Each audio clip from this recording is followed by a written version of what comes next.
Olá pessoal, bem-vindos ao nosso canal. Vamos iniciar mais uma aula e hoje nós vamos trabalhar com uma parte bem teórica, que é o conceito de direito constitucional e os seus sentidos político, sociológico e jurídico. Fica aí que eu já volto com a continuação da nossa aula.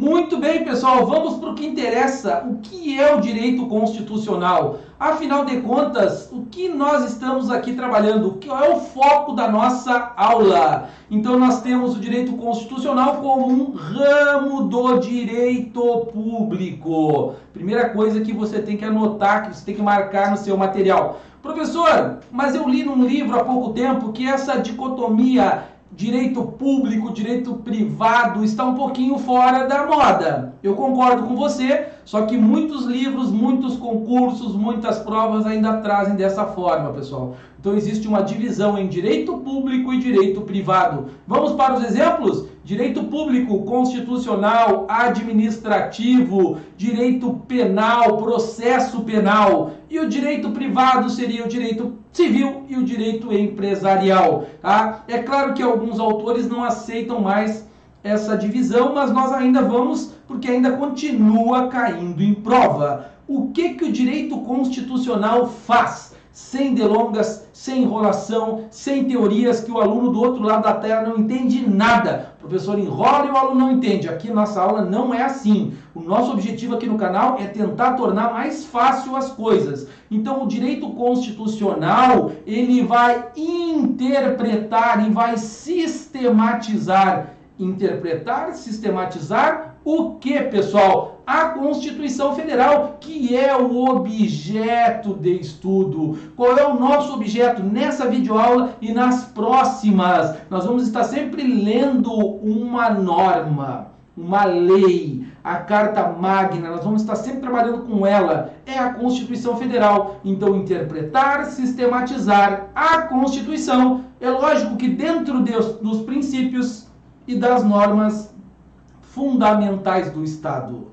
Se você pensar no mundo, vamos agora sair do Brasil e pensar no mundo, os países que possuem uma Constituição, veja bem, não são todos os países no mundo que têm Constituição, grande parte, os países organizados, sim. Basicamente, essa Constituição no mundo possui duas partes. Você vai ter lá os princípios, você vai ter lá os direitos fundamentais. Direitos fundamentais do ser humano. Então você tem os princípios e os direitos fundamentais. Toda e qualquer Constituição no mundo. Segundo ponto, no mundo, você vai ter a organização do Estado. Então, uma Constituição, ela serve para quê? Você que está em casa, eu ouço falar tanto em Constituição, mas eu, na verdade, não sei o que é isso. Ora, uma Constituição, pessoal, ela vem para organizar o Estado, vem para dizer se o Estado é uma federação, é um Estado unitário, se tem municípios, se não tem. No caso do Brasil, qual é a nossa organização político-administrativa? Eu tenho União, Estado, Distrito Federal e municípios. Regra no mundo também não é assim. Regra no mundo, os países que são uma federação, é União e Estado. O município geralmente não faz parte. Mas veja bem, cada país escolhe a sua organização. E essa escolha, ela vai estar dentro da Constituição do país. Ok? Então, o direito constitucional é a organização dos princípios. Ele vai sistematizar. O que é sistematizar? A Constituição funciona como um sistema. Você vai interligar os pontos dentro do próprio texto constitucional e vai interligar os pontos também com as leis infraconstitucionais. E você do outro lado da tela, eu espero que esteja entendendo, porque eu vou te explicar de uma outra forma agora. Você tem o texto da Constituição e você tem o Código Penal, o Código de Processo Penal, o Código Civil, o Código de Processo Civil. Você tem as leis infraconstitucionais especiais, você tem o Estatuto da Criança e do Adolescente, você tem o Estatuto do Idoso, você tem N estatutos no Brasil. Então a sistematização é isso, você estuda o direito constitucional e muitas vezes até compara com as leis infraconstitucionais. Essa comparação é muitas vezes para você verificar a constitucionalidade das leis. Então o estudo do direito constitucional ele passa por isso, pessoal. É um ramo do direito público, para a gente fechar essa parte, é do direito público, ele vem para interpretar, para criar um sistema, né, entre os princípios e as normas fundamentais do Estado. Qual é o objeto de estudo do direito constitucional? Eu estou aqui, se você acessar meu canal, você vai ver, professor de direito constitucional. O que eu estudo? Eu estudo a Constituição. Então a norma, né, que nós temos que estudar, que interpretar, que sistematizar é a Constituição Federal, é o objeto de estudo. Ok? Vamos falar de Constituição agora? Vamos falar de Constituição. E está na nossa próxima tela. A Constituição ela tem 3 sentidos. Para provas de concurso, para você que é estudante do direito, né, que está na faculdade, o nosso canal é aberto para todos. Você tem basicamente 3 sentidos. Aqui na tela tem o material para você fazer a leitura, depois você para o vídeo e lê. Eu não vou ficar aqui lendo o que está na tela, mas eu achei importante colocar para ficar gravado. O aluno tem o material. Então a Constituição em um primeiro sentido, em um sentido político. Veja bem, pessoal, nós aqui no canal do YouTube, nós estamos sempre pensando em ajudar você a memorizar também. Então olha só, sentido político. No sentido político, você vai ter uma divisão política. Ah, meu Deus, agora vamos falar em política, em governador, em prefeito. Não é essa divisão política no sentido de partidos políticos, né? O pensador Carl Schmitt, veja bem, o que cai em prova de concurso, o que cai nas provas da faculdade, o que cai nas provas em geral, o que cai na prova? O nome do pensador. Isso já caiu muitas vezes em concursos públicos, por exemplo. Carl Schmitt é o pensador que fala que, para ele, o que é Constituição para Carl Schmitt? Constituição é uma decisão política fundamental. Vou marcar aqui para você, olha só. Decisão política fundamental. Você vai decidir como aquele país vai ser organizado, como aquele estado vai ser organizado. Ele vai ser um estado unitário, ele vai ser uma federação, ali vai ser uma monarquia, vai ser uma república, entendeu? Para isso serve o conceito político de Carl Schmitt. Ele entende que a Constituição existe para definir a forma e o modo de organização do Estado. Eu acabei de falar para você na tela anterior que uma Constituição no mundo tem basicamente 2 pontos. Você deve estar em casa pensando assim, professor, mas a nossa tem muito mais. Eu concordo. A Constituição do Brasil ela é extensa, ela tem coisas que nem precisavam estar ali. Por isso que a classificação dela ela é extensa. Ela não é sintética, ela é analítica, a nossa Constituição Federal. Porque você tem, além dos princípios e direitos fundamentais, você tem a organização do Estado, você tem um monte de outras coisas que nem necessitavam estar ali. Para Carl Schmitt, a Constituição só serve para definir a forma e o modo de organização do Estado. Ok? Carl Schmitt estabeleceu uma diferença entre normas materialmente constitucionais, então matérias que são constitucionais, e normas que são formalmente constitucionais. Então ele estabeleceu uma divisão entre Constituição e leis constitucionais. Tá? O que nós temos que entender, pessoal? Que para Carl Schmitt, sem complicar mais, sem entrar no mérito total, né, sem deixar você em casa muito confuso, para Carl Schmitt você tem matérias que são constitucionais. O que é uma matéria constitucional para ele? É a modo de organizar o Estado. Todo o restante até pode estar dentro da Constituição, mas seria formalmente constitucional e não materialmente. Professor, tudo isso está legal, eu acho que eu até estou entendendo, mas eu quero um exemplo. O exemplo está aqui, ó. O artigo 242, parágrafo 2º da nossa Constituição. Olha o que diz o artigo 242, parágrafo 2º. Está escrito dentro da nossa Constituição. Eu vou marcar aqui, ó. O Colégio Pedro II, localizado na cidade do Rio de Janeiro, será mantido na órbita federal. O que você acha? Você que está em casa, pensa um pouquinho. Será que isso é uma norma materialmente constitucional? Será que isso é uma norma materialmente... É claro que não, pessoal. Isso que está aqui, dentro do texto constitucional, esse artigo 242, parágrafo 2º, é o exemplo clássico que os livros, que a doutrina, que as apostilas trazem como uma norma formalmente constitucional.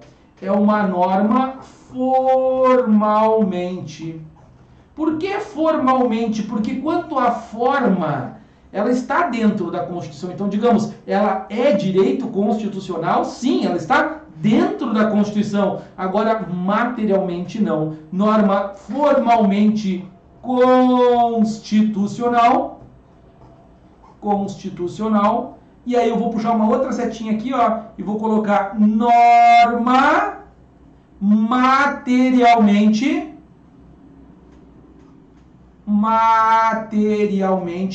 não constitucional. Ok?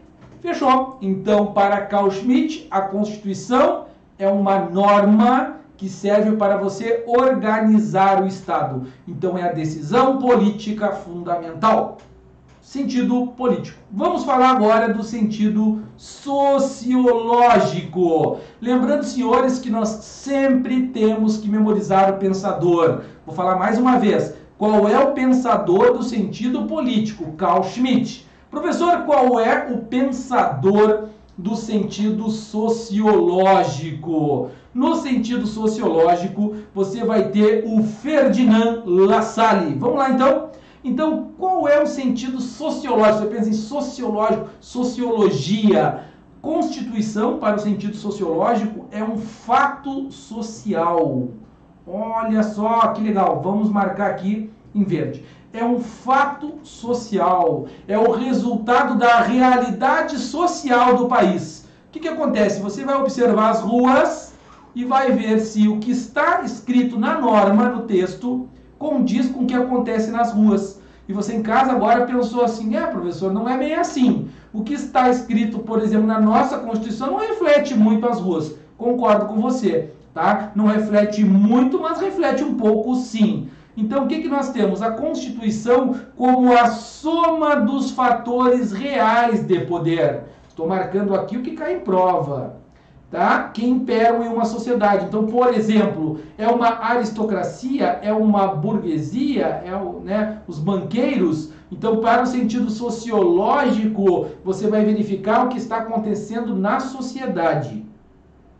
Aquele documento escrito, ou seja, a Constituição, ela tem uma função, que é sistematizar, é escrever o que realmente acontece na rua. Então, são os fatores sociais, os valores da sociedade que devem sim estar colocados dentro do texto constitucional. Vamos marcar aqui para você o pensador. O pensador é Ferdinand Lassalle, está aqui em amarelo. Professor, cai em prova o nome do pensador? Sim, marca porque aparece. Você tem que memorizar o nome do pensador. Tá? Segundo o qual, para Ferdinand Lassalle, há duas constituições. O Lassalle é duas. Tem uma Constituição real e uma Constituição escrita. A real é a soma dos fatores reais de poder. E a escrita é uma mera folha de papel. Olha que interessante, pessoal. Eu fico olhando essa que eu coloquei em vermelho aqui e em negrito. Quantas vezes isso já caiu em prova? Você quer testar seus conhecimentos? Você termina a minha videoaula e vai para as questões. Você vai fazer questões e vai encontrar exatamente o que eu estou falando. Ferdinand Lassalle, ele nega a força normativa da Constituição. Ele diz que o que está escrito no papel, eu tenho papel aqui, estou com a Constituição aqui na minha frente, a Constituição para Ferdinand Lassalle é apenas uma folha de papel. Ele nega a força normativa da Constituição. E se houver um conflito entre a Constituição real e a escrita, é lógico que vai prevalecer a Constituição real. Isso para Ferdinand Lassalle no sentido sociológico. E vamos para o nosso último sentido, que é o sentido jurídico. Esse é um dos que mais interessa para nós aqui na sala de aula. Por quê, pessoal? Porque ele diz que a Constituição Federal é uma lei. Eu vou colocar aqui no teu material para ficar gravado na nossa videoaula. É uma lei. O Hans Kelsen diz o seguinte: direito constitucional é uma lei. É uma lei como qualquer outra? Não. É a lei mais importante que existe em um país. Para Hans Kelsen, a Constituição é uma lei. Ele trata a Constituição em um sentido estritamente formal. Ele diz que a Constituição é uma norma jurídica pura. A Constituição tem um caráter formal. Quem é o cara que fala isso? Hans Kelsen, que era um austríaco. É interessante a visão do Kelsen, porque ela se contrapõe totalmente à visão do Ferdinand Lassalle. O que o Lassalle diz? Constituição, papel, é só um papel. A Constituição é uma folha de papel. O que interessa são os fatores sociais, o que está acontecendo nas ruas. Hans Kelsen diz não. Constituição é uma lei. A lei mais importante. E ele não nega essa força normativa, muito pelo contrário. Ele diz que a lei mais importante de um país é a Constituição. E essa Constituição, ela dá validade para as demais normas jurídicas em um país. Então, Hans Kelsen, olha a diferença, ele diz que a Constituição é uma lei. Professor, é uma lei, mas temos várias leis. Não é uma simples lei, meu querido. A Constituição Federal é a lei mais importante. Tá ok? Você está assistindo a minha videoaula e eu não gosto de aluno com dúvida. Não gosto que o aluno fique, meu Deus, será que eu estou entendendo? Você vai entender o conteúdo. Então vamos lá. O edital do teu concurso, a tua prova está pedindo isso? Pede os 3 sentidos? Então vem comigo que eu vou te ajudar. Volta, resume, pensa comigo. Você tem o primeiro sentido, que é o sentido político. O que eu tenho que saber do sentido político? O pensador Carl Schmitt, e ele diz que Constituição é uma decisão política fundamental. É você organizar o Estado. Isso é a visão do Carl Schmitt. Ferdinand Lassalle, no sentido sociológico, diz que Constituição escrita é uma folha de papel. O que interessa são os fatores sociais, aquilo que efetivamente está acontecendo nas ruas, na sociedade. Isso faz com que ele negue a força normativa da Constituição. E por fim, vem o Hans Kelsen, que diz, para aí um pouquinho, Constituição é uma lei, não é uma simples lei. É a lei mais importante que você pode ter dentro de um país. E Hans Kelsen desenha uma pirâmide. Olha que interessante, pessoal. Nós temos no Brasil, nós temos o Hans Kelsen, que é um austríaco. E o Kelsen, ele desenhou uma pirâmide que é egípcia. Muito bem. O Kelsen, ele desenha a pirâmide das leis e ele faz uma divisão, pessoal. Basicamente, eu vou dividir em 4 a nossa pirâmide. E eu pergunto para você que está em casa, a Constituição Federal de 88, ela está aonde aqui nessa pirâmide? A Constituição, para Hans Kelsen, ela está no topo. Constituição Federal de 88. Ela está no topo da pirâmide, ela dá validade para todo o resto do ordenamento jurídico brasileiro. Muito bem. Então, no topo você tem. E as pessoas falam assim, isso é inconstitucional. Você já pensou nisso? Isso é inconstitucional, a pessoa nem sabe o que está falando, mas diz, inconstitucional. O que é uma norma inconstitucional? É quando você tem uma lei, um ato normativo que está abaixo da Constituição, abaixo aqui nessa pirâmide, que tem uma parte que contraria a Constituição. Então, se você tem uma lei que contraria a Constituição, essa lei, essa parte da lei, ela vai ser inconstitucional. A grosso modo é isso, tá certo? Então, o Kelsen desenhou a pirâmide e colocou a Constituição no topo. No segundo momento, logo abaixo da Constituição, eu vou colocar uma interrogação aqui para vocês. Logo abaixo da interrogação, eu vou colocar leis em geral. Ah, muito bem. Então aqui você vai ter o Código Penal, o Código de Processo Penal, o Código Civil, o Código de Processo Civil. É isso aí. E mais abaixo das leis nós temos os chamados atos infralegais. E esses atos infralegais, por exemplo, vamos colocar aqui uma portaria. Uma portaria pode ser também um decreto. Então vem comigo, galera. O Kelsen, ele disse o seguinte: Constituição Federal é uma lei. É a lei mais importante do país. Ele desenha uma pirâmide egípcia, Kelsen é o austríaco, e ele diz a Constituição está no topo da pirâmide. Muito bem. Professor, é só a Constituição no topo? Não. Aí que está o detalhe, ó. Nós temos no artigo 5º, parágrafo 3º da Constituição Federal, os tratados internacionais de direitos humanos. Então, ainda no topo da Constituição, você vai ter os tratados internacionais de direitos humanos. Vou repetir a sigla para a galera que está em casa. Tratados internacionais de direitos humanos. Mas todo tratado internacional de direitos humanos equivale à Constituição? Não, nem todos. Aqueles aprovados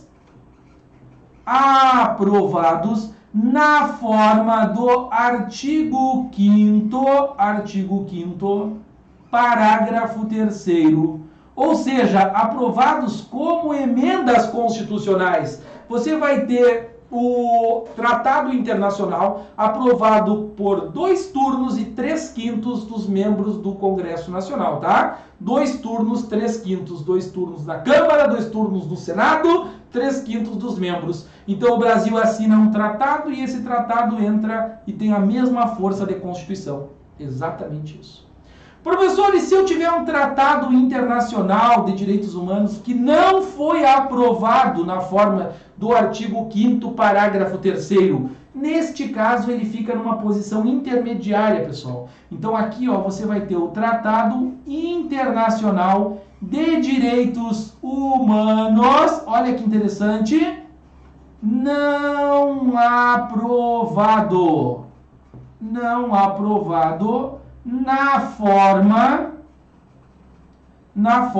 do artigo 5º, parágrafo 3º. Então, se o tratado não foi aprovado na forma do artigo 5º, parágrafo 3º, você não tem ele com força de Constituição. Então, essa basicamente é a pirâmide do Kelsen. Vem comigo para você não ficar perdido em casa. Hans Kelsen, no meu entendimento e no entendimento dos livros, traz o conceito, o sentido mais importante para você, estudante de direito, para você que está estudando para concurso público. Esse é o conceito importante. Professor, os outros dois aparecem em prova? Sim. Tem que saber? Tem. Só que o Kelsen, ele coloca o direito constitucional, ele coloca a Constituição numa pirâmide. Ele diz, no topo da pirâmide, que dá validade para todas as demais normas no Brasil, você tem a Constituição Federal de 88. Aqui está ela. Essa Constituição Federal de 88, que é o objeto de estudo nosso aqui, não é apenas ela que vai estar no topo. Você tem também os tratados internacionais de direitos humanos. Muito comum em prova dizer que todo tratado internacional de direitos humanos equivale à Constituição. Não. Veja bem, não. Não é todo. É aquele que foi aprovado na forma do artigo 5º, parágrafo 3º. Anota no teu material isso que eu estou falando. Porque se você tiver um tratado internacional de direitos humanos que não foi aprovado na forma do artigo 5º, parágrafo 3º, ele vai ter uma posição intermediária e vai ganhar 2 expressões para a prova. Olha que legal. Ele vai ser infralegais. constitucional, ou seja, ele está abaixo da Constituição, infraconstitucional, olha aqui, ó, a setinha de abaixo, e ele vai ser supralegal, ou seja, ele está acima das leis. Um exemplo no Brasil disso que eu estou falando é o Pacto de San José da Costa Rica. O Pacto de San José da Costa Rica está nessa posição intermediária. É um tratado internacional, tratado internacional, é de direitos humanos, mas não é aprovado como emenda constitucional. Tá? E eu tenho outros 2, e até hoje o Brasil só tem 2 tratados internacionais que foram aprovados da forma do artigo 5º, parágrafo 3º, que é um tratado para as pessoas com deficiência, e um segundo tratado que também é de direitos humanos, é um tratado para acesso a obras literárias às pessoas cegas. Então veja bem, até hoje o Brasil só assinou 2 tratados que têm força de Constituição, ok? Todos os demais vão ficar naquela posição ali intermediária. Professores, se não for de direitos humanos, isso é importante para a prova de concurso, porque você pode só ter um TI, pessoal, Tratado Internacional. Veja bem, é importantíssimo ter o DH. Aqui não existe a expressão direitos humanos. É só um tratado internacional. Se for apenas tratado internacional, exemplo, o Tratado de Placas do Mercosul. Essa nova placa que está sendo aplicada no Brasil, aquela placa azul. Então, aquela placa azul que vale no Mercosul é um tratado internacional, certo? Qual é a posição dele dentro das leis no Brasil? Tem uma força de lei ordinária. Então, entra aqui, ó, leis em geral. Tá ok, pessoal? Ficou legal, né? E esse é o nosso esquema final nessa videoaula aqui especial para você no YouTube. Espero sinceramente que vocês tenham curtido, né? O nosso objetivo não é ficar estendendo o assunto ao máximo, até para não tornar uma aula cansativa, mas eu acho que ela foi de proveito para você. Eu quero encerrar falando uma coisinha. Veja bem, os tratados internacionais de direitos humanos podem ter 2 posições nas leis. Qual a posição do tratado? Ele pode equivaler a uma emenda constitucional, ele está no mesmo nível da Constituição Federal de 88, se for aprovado como emenda, ou ele pode ter o status supralegal, infraconstitucional. Mais um detalhe final. E se for só um tratado internacional, não for de direitos humanos, lei ordinária. Deixa eu ver se eu não estou escrevendo atrás ali, ó, sair um pouquinho da frente aqui. Lei ordinária, se for apenas tratado internacional. Professor, isso é uma aula agora de direito internacional? Você está fugindo do foco? Não, eu estou colocando aqui o que cai em prova. Lá na tua prova eles vão colocar só TI. Vou colocar tratado internacional. E o aluno vai lembrar, tratado internacional equivale a emenda... Não, para com isso, cara. Tem que ser tratado internacional, tem que ser de direitos humanos e tem que ter uma aprovação como emenda constitucional. Tem 3 requisitos.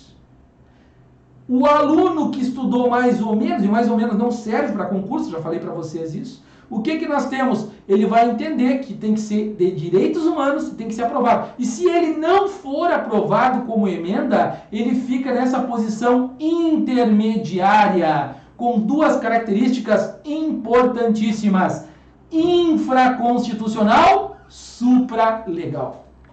Beijo, um abraço e até a nossa próxima aula. Fiquem com Deus, pessoal. Continua aí no nosso canal. Se você gostou, faz a sua inscrição e dá um likezinho no vídeo. Os likes, eles ajudam bastante aqui na promoção do nosso canal. Aí você pensa, ele ajudou um pouquinho você? Então ajuda também aí o nosso canal. Um beijo, um abraço e até a nossa próxima aula.